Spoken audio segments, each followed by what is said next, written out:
What's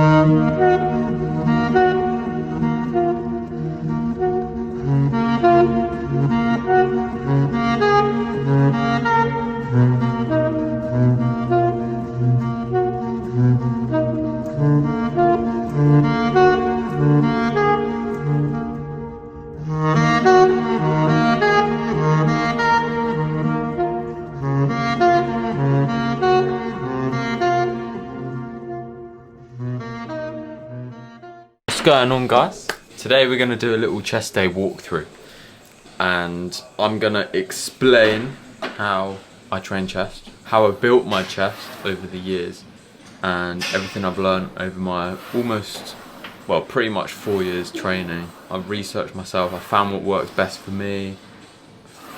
My credentials you've seen in the intro of this video. Obviously my chest is probably one of my strongest points other than my back.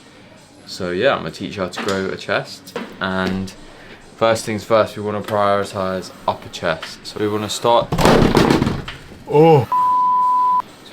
the chest day with the Incline Smith machine. Do a few warm-up sets. I normally do about 2, maybe 3, just whatever you feel like, so that your chest feels warm, you feel like it can stretch, feel like you can go all the way down, feel like you can get a nice contraction, make sure all the blood's in your chest. Nice slow reps all the way down, squeeze on the way up. My third warm-up set, basically just did a tester to decide if I wanted to do 80 or 90 for my top set. So I did for about 3 reps, and then I decided, no, that's too light.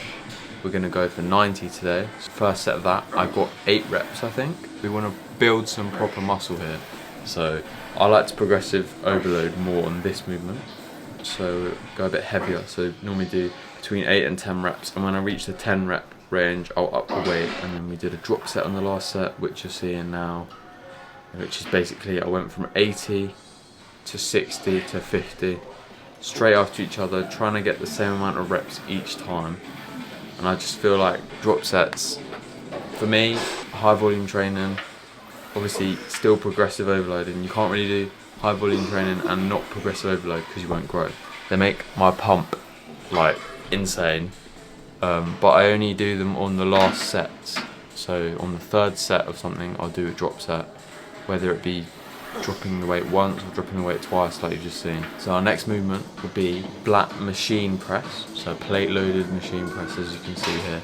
This one's quite nice because it sort of allows you to go really wide on the way back, get such a deep stretch, because some of them are more like, the handles are more in, so you're using more of your triceps, but here, because it goes so wide, you can properly stretch your chest and squeeze all the way in. It's like in between a fly and a press, if you get what I mean. One warm-up set here, because my chest was already so warm from the Smith machine. So we've only done one warm-up set, we've done 2 plates. Many reps as you need to feel comfortable with the machine. This is a like pressing movement, so I like to go a bit heavier on the pressing movement. So I've got an 8 to 10 reps here, because we are trying to grow and we are trying to build muscle in our lean bulking phase that I'm currently in. Make sure on the way down, I'm coming all the way back, keeping my chest up, so shoulder blades back, puffing my chest out, head back on the seat, not rounding my shoulders, because the second you drop your head, your shoulders start to round and you're using more of your delts than your chest, and you don't want that. Stretch as far as you can back. Imagine you're pushing your chest to the other side of the room, and then squeeze. Like imagine you're squeezing the way up, not pushing it, squeezing your way up with your chest. That's sort of the cues that I go through when I'm doing this movement. We also did a drop set here, so I went from 3 plates a side to 2 plates a side to 1 plate and a 10. So now we've done our 2 pressing movements, 3 sets on both of them. We now move on to our incline cable fly, which I've done pretty much since I started lifting every single chest day. Prioritising upper chest again, so 2 upper chest movements and 1 lower chest movement, or flat press, not lower chest, the whole chest. So I'm going to show you here how to set it up. Basically, what you want to do is you want to set the bench up so it's in the middle of the cables, slightly forward, so the back of the bench, as you can see right there, is in line with the 2 cables either side and in the middle, and then you want to put the bench on number 3, or a 30-degree angle roughly. Imagine you're trying to reach your arms to either side of the room. Imagine there's 2 walls either side of you, and you're trying to touch your arms to the walls on the way down, and on the way up you're trying to squeeze together with the inside palms of your hands. So not like that, put your hands like that and scoop the weight upwards. Squeeze at the top. Don't touch your hands. Sort of stop here. Keep your chest up again. Shoulder blades back, like I said in the last movement. But yeah, imagine you're squeezing your chest together and stop when it feels fully squeezed. You shouldn't be able to touch your hands, because if you're here, imagine you're touching your insides of your elbows together. The second you go past that, you're rounding your shoulders. So literally leave a tiny gap in between your like pinkies touching, and then all the way back down, stretching it. You want a slight bend in your arm as well, sort of like that, as you can see when I'm doing it. But yeah, most important thing is to not go too heavy here and get the full stretch on the way down and a proper squeeze. To go lighter weight, higher reps here. So we'll do about 12 to 15 reps. As soon as I hit the 15 rep mark, I'll up the weight. After the flies, we'll get into some side delts. Dumbbell side raises seated, so I don't swing about, no swinging, all side delt.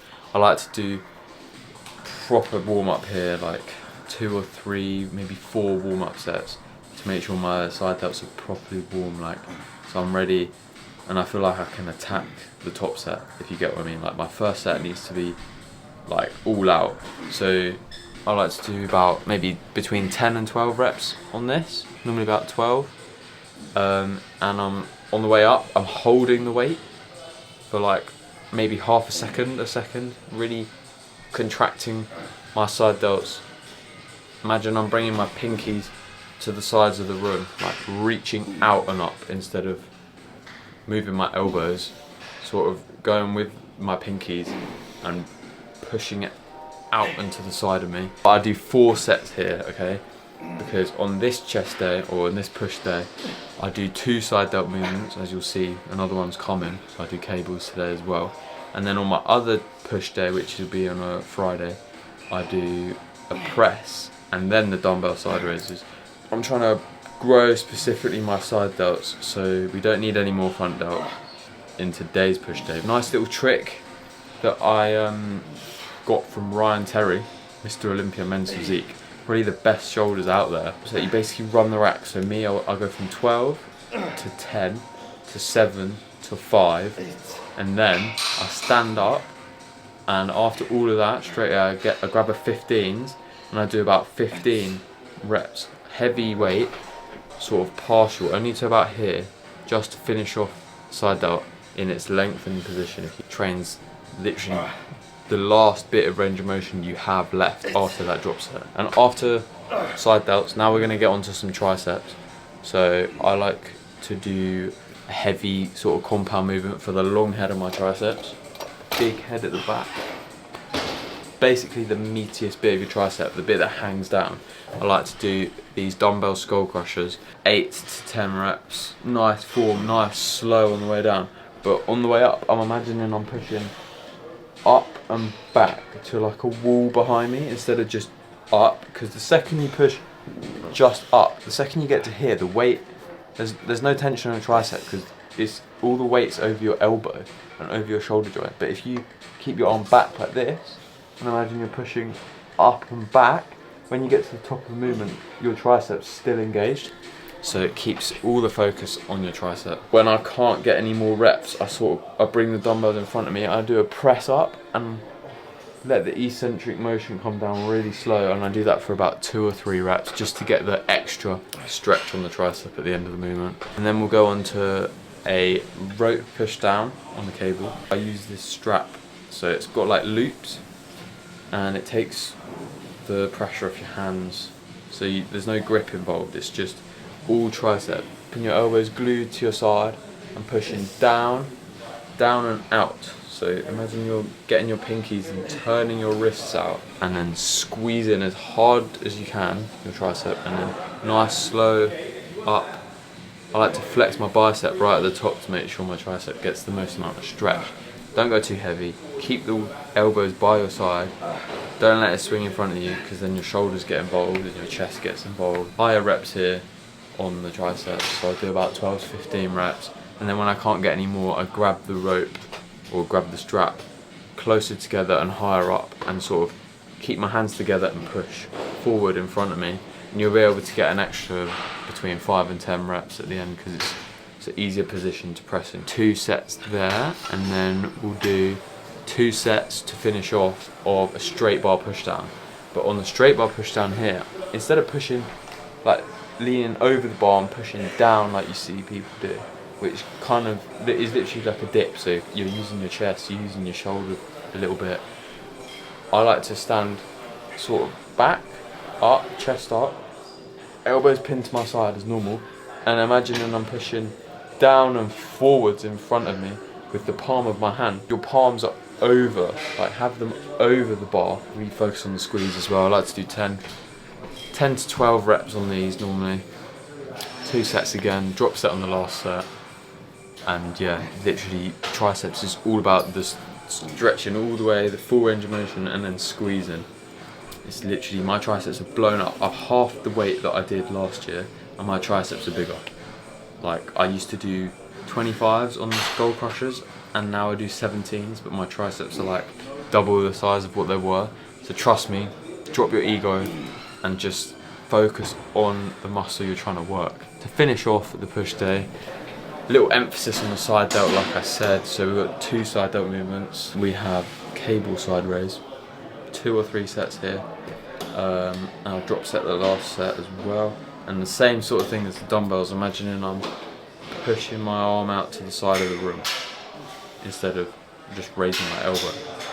Like pushing my arm out and contracting at the top, holding for a second, nice, slow on the way down. But I stop when my hand gets in line with my leg, as you can see, so the tension stays on my side delt before. If I go any further, it sort of, the tension comes off your side delt if you let it go past you too far on the way down, so that your side delt is keeping engaged the whole time. It makes it a lot harder, trust me. I do 7 here on the cable, 7 kilograms. So that's 3 holes down from the top. Burns like hell, which is how it should be. So slowly, you should be able to up the weight on here. I might up the weight soon to the 10, like the next slot down. But again, side delts, you don't need a lot of weight. It's all about higher reps and the full, and getting the full stretch and the full contraction. That is literally my push day to the T, every single time, pretty much, or slight different variation of a machine if I'm feeling it. I hope you enjoyed. I hope that was helpful. Let me know if you want to see one of these on my back training. Just, yeah, if you want me to do more of these for each individual muscle group, let me know down below in the comments. If there's something you think I did wrong, leave it in the comments, because I'm still learning as well how to train better, how to train more effectively, how to train harder. No, I train hard as fuck, okay? That is my push day. That is how you grow a set of double Ds. That is how you grow a bigger chest than your ex-girlfriend. And yes, let me know if this helps. Give it a try, and I'll catch you in the next one.